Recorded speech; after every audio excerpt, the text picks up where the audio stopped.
It's all about friends today. And we're going to talk about a special book that most of you might know. Can you tell us more, Maddy?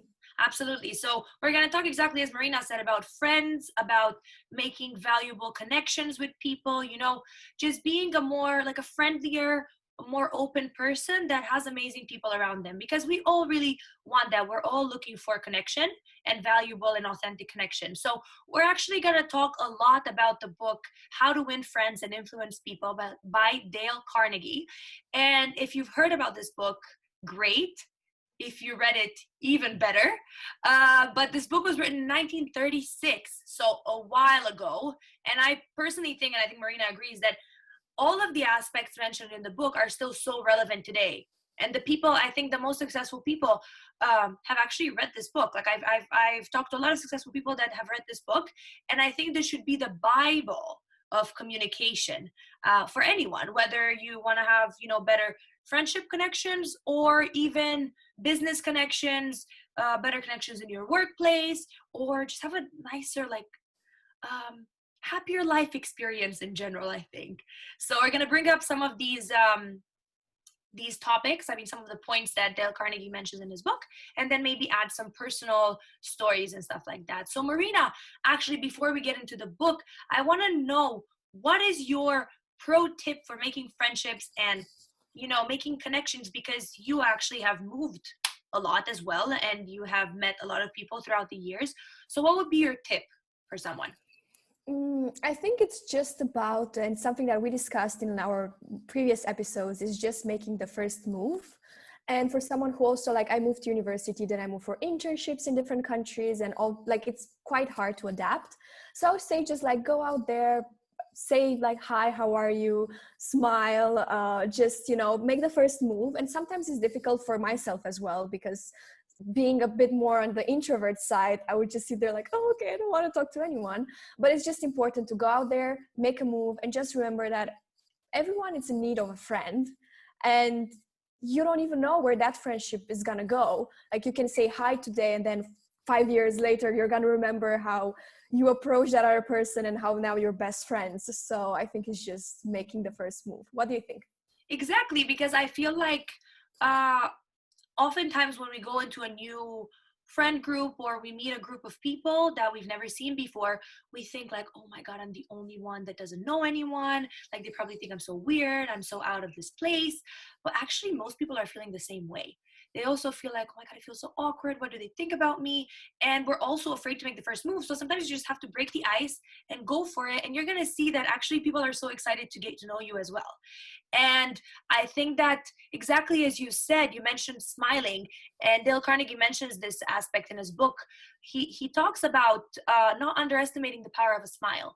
And always, when you meet people, and also when you just navigate life in general, when you go to the coffee shop, when you go to work, when you go to the gym, when you go anywhere you're going to meet a group of people, smile and be positive, because that really projects from you. And sometimes even if you don't feel like smiling, smile anyways, because you're going to naturally feel better. It's going to make you feel better, and you're going to attract nicer, more positive people in your life. And maybe actually people are going to approach you more when you smile.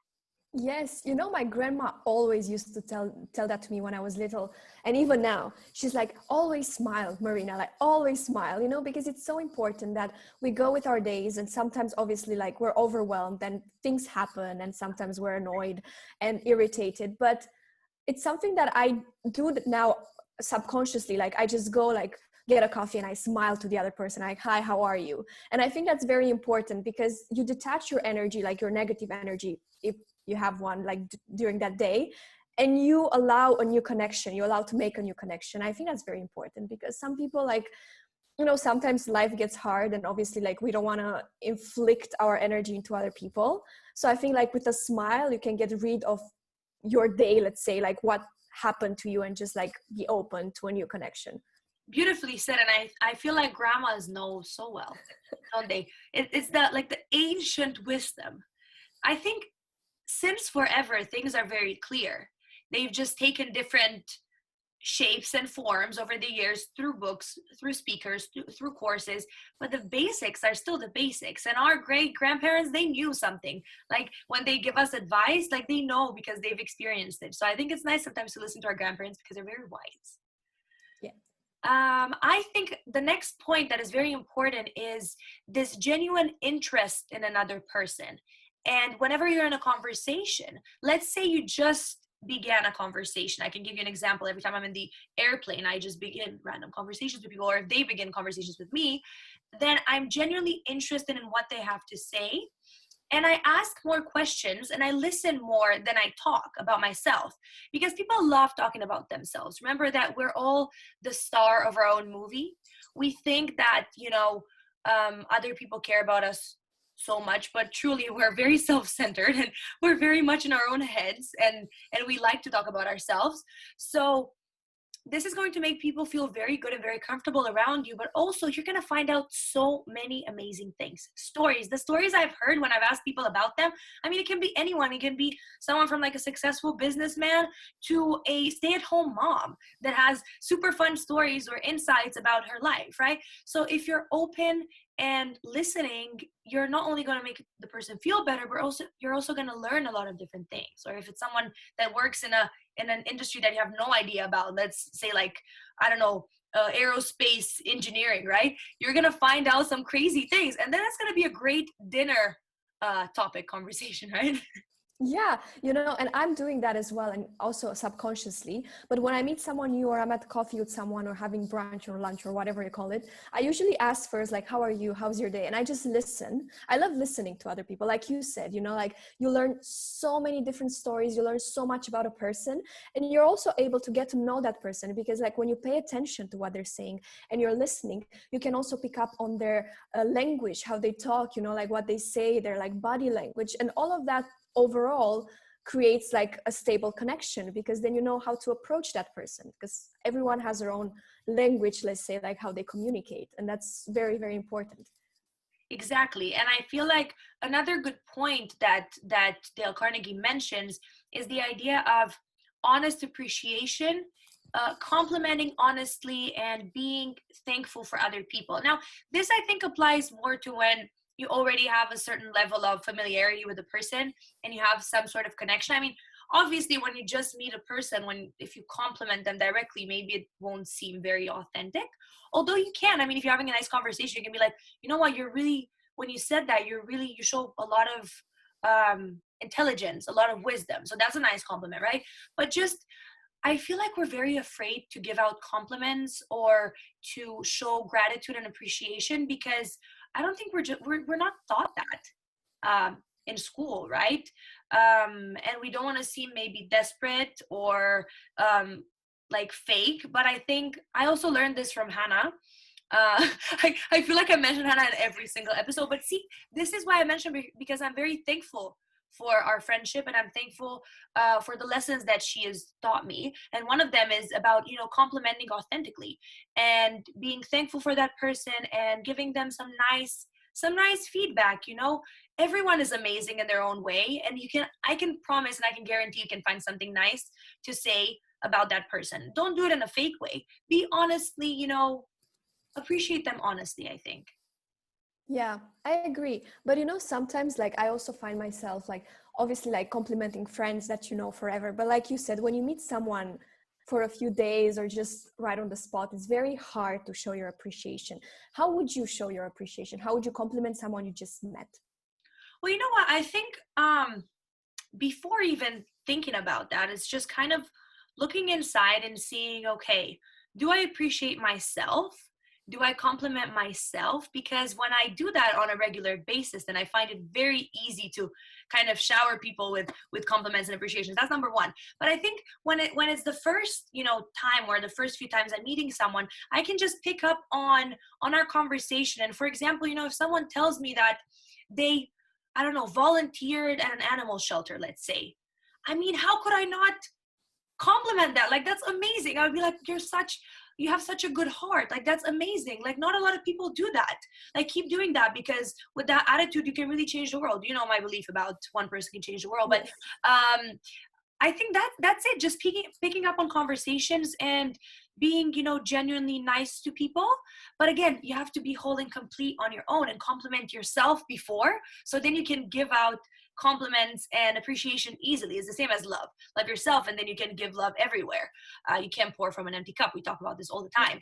So I think that's it. And don't be afraid. Sometimes maybe you think it sounds stupid and maybe that person will take it wrong.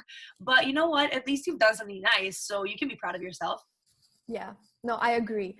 And it's something I'm working on right now, because obviously, like I said, with my friends, it's fine. But sometimes when you meet someone, I feel so weird because I don't want to I don't want to embarrass the other person. Because sometimes, somebody can give you a compliment, but then you feel like a bit, okay, because I don't know you.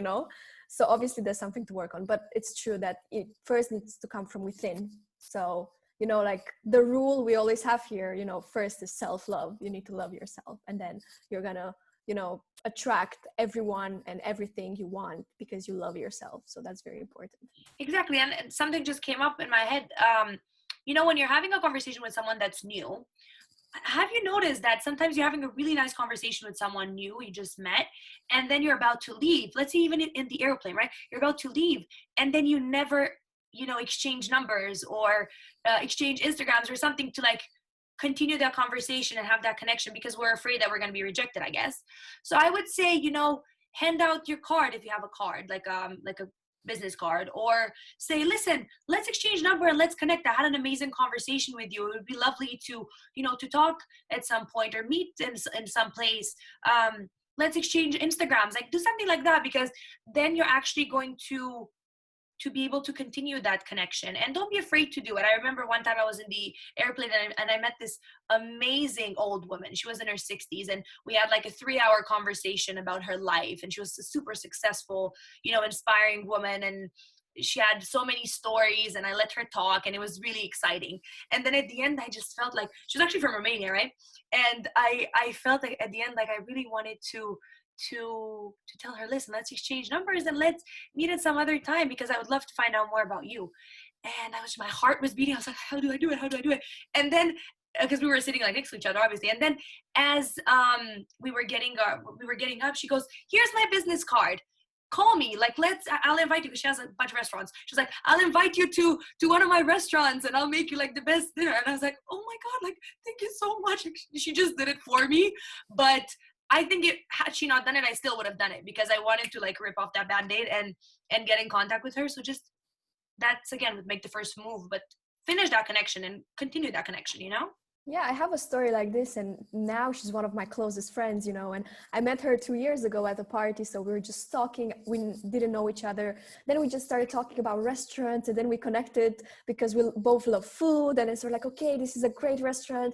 And she's living in Vienna, where I'm now. And I was like, oh yeah, maybe I'm visiting Vienna, so we can talk. And then I said can I have your number or your Instagram or something? She's like, oh, I don't have Instagram, but I'm going to give you my number.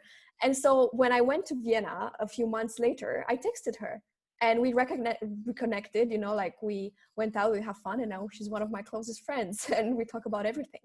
So I think it's just like you said, making the first move. And just if you also connect with someone and you feel this kind of connection, or you have a similar interest, don't be afraid to say something. Don't be afraid, like you said, to ask for a business card, for a phone number, for an Instagram, because everyone is open to connect with other people who have similar interests or a good conversation.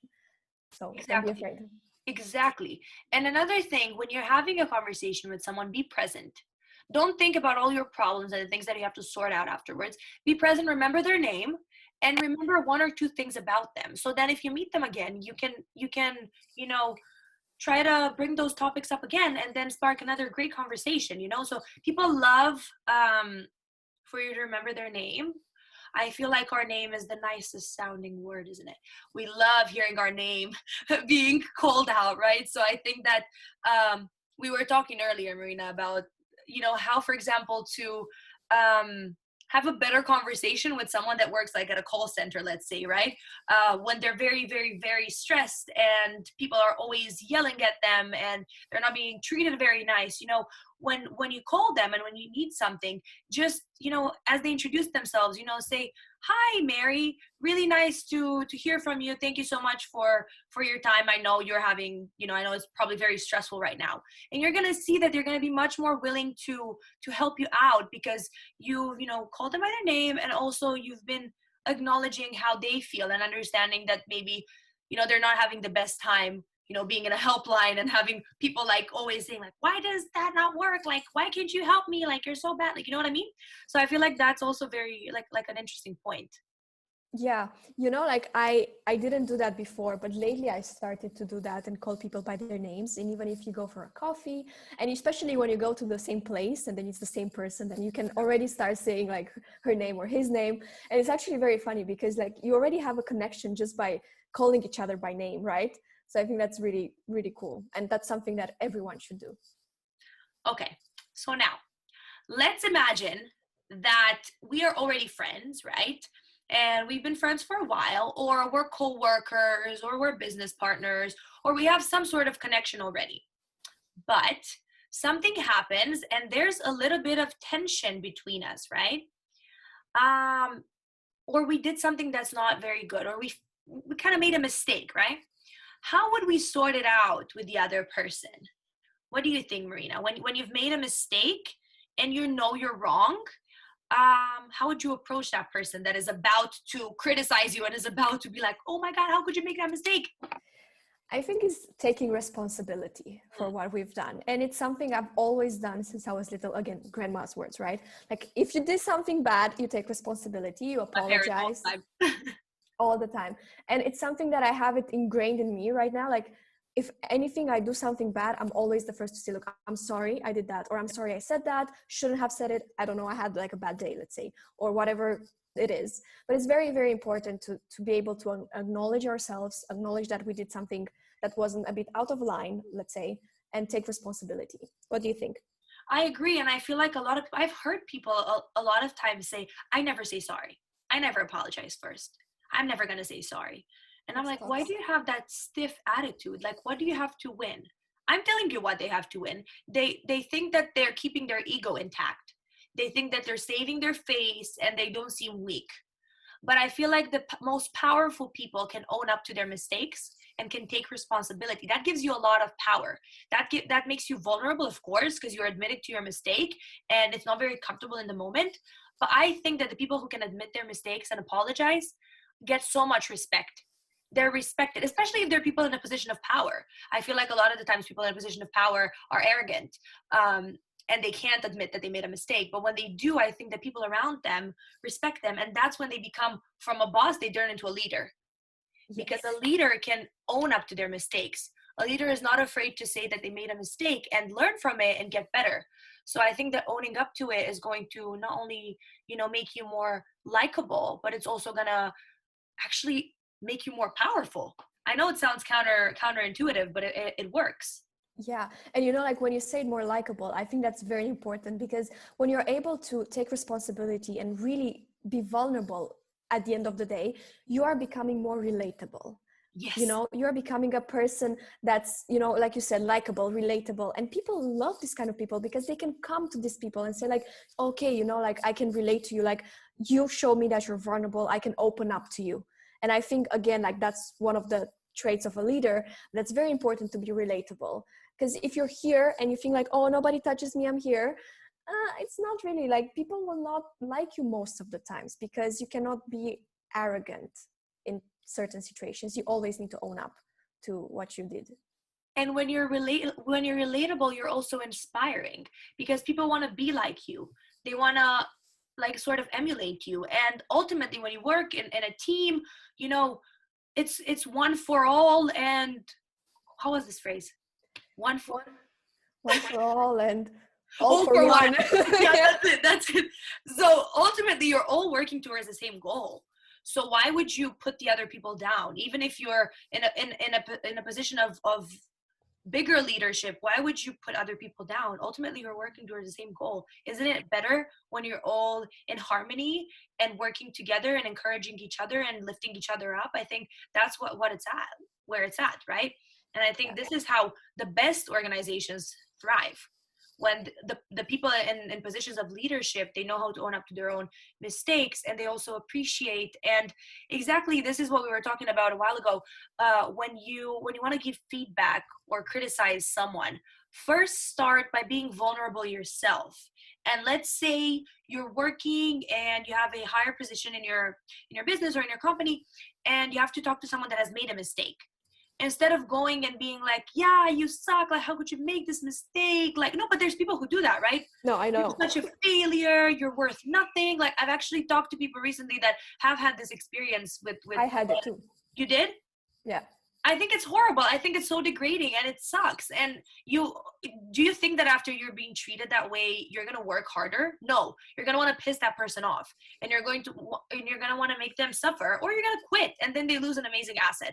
But still, I mean, before criticizing or giving feedback, be vulnerable. And let's say you made a mistake and be like, listen, I also made this mistake. Like, I'm not perfect. I know exactly how you felt when you made that mistake. It's fine. Listen, the only thing that we need to do from now on is learn from that mistake and get better. But I get you. Like, I get you. This is what I've done in this situation as well. And I get you. And together we're going to get better. That's it. You know? Yeah. No, this is actually really amazing what you said, because I've been, even in my like work experience, I didn't necessarily been treated directly like this, but I've saw other people, my coworkers, being treated like that. And I think it has a very negative impact on yourself as well, because you're working next to them and then you see how they're treated.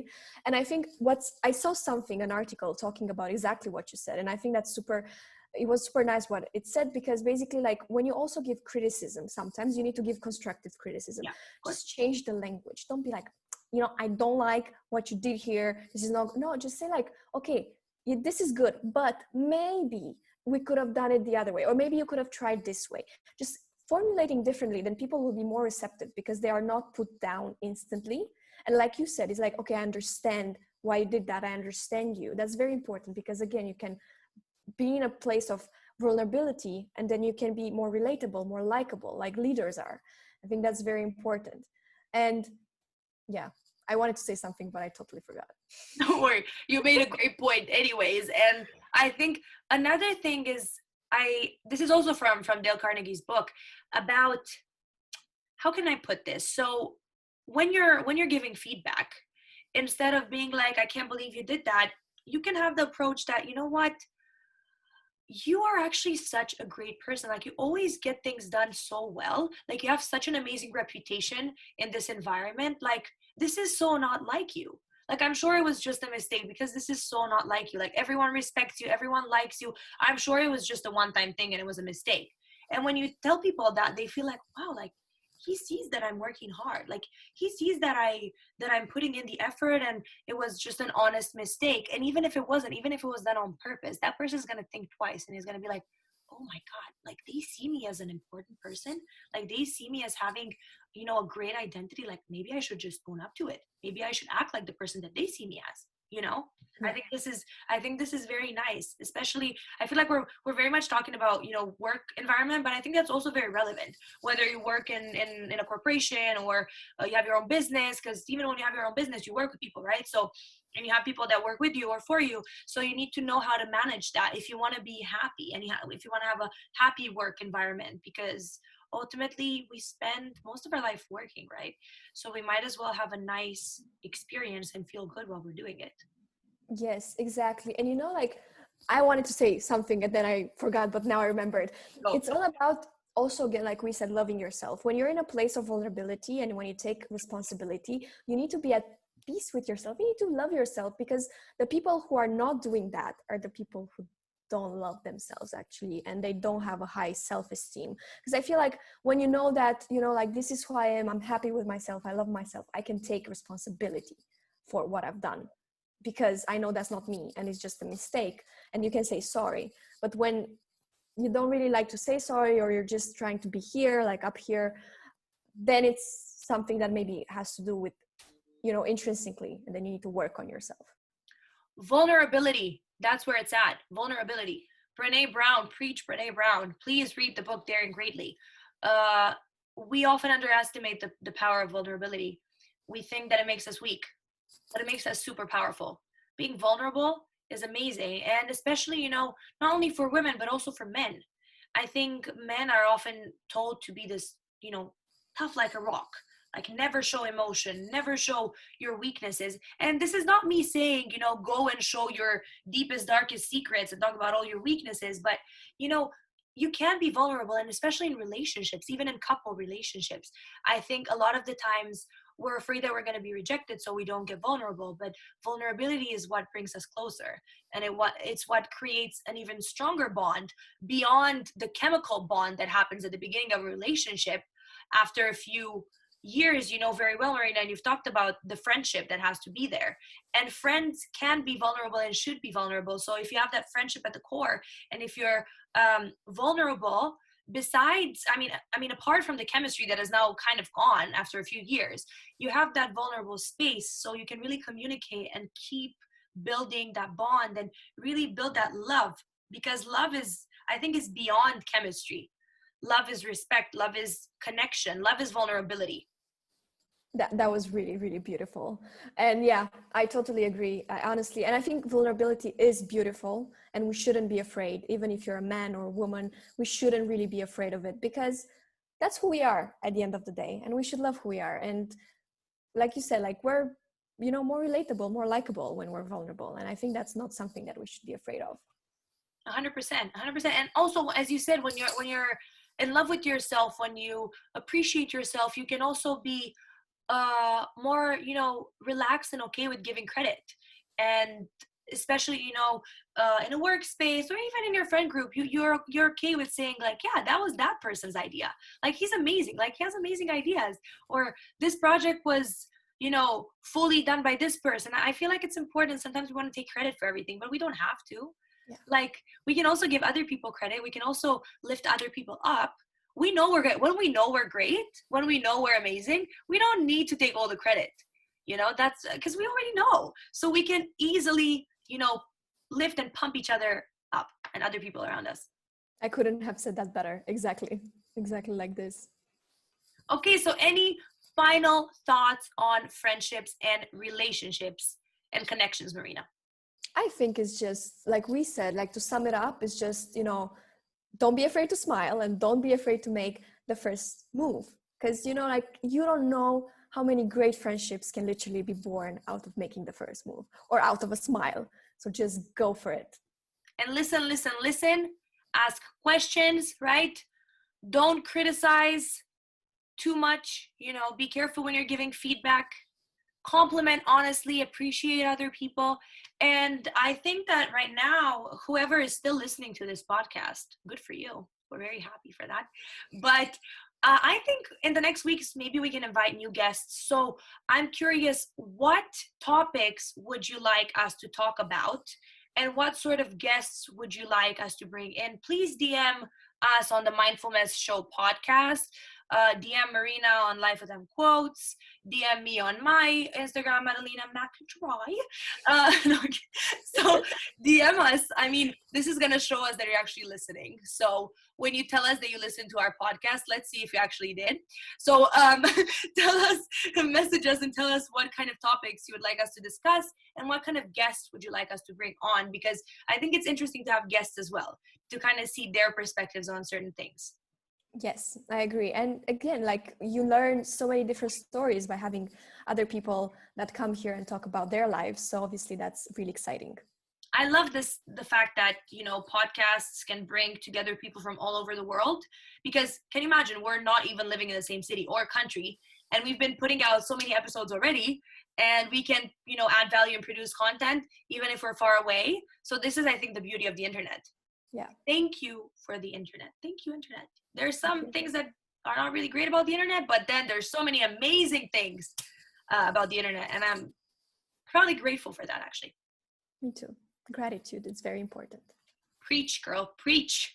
We say in every episode, be grateful, be thankful for all the beautiful things that are in your life. Okay, Yeah.